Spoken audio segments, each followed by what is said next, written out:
Isa lang ang buhay, hindi dalawa.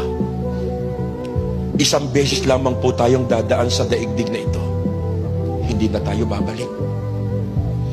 Pero tiyakin mo na sa pagdaan mo sa mundong ito ay nagkaroon ng pitak sa puso mo si Kristo, sapagkat tinitiyak ko sa iyo,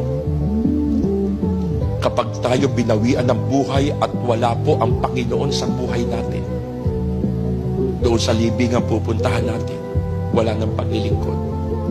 Sa lang ang buhay, life is short, kapiraso lang. Mga kapatid, lahat tayo may haharapin after physical death.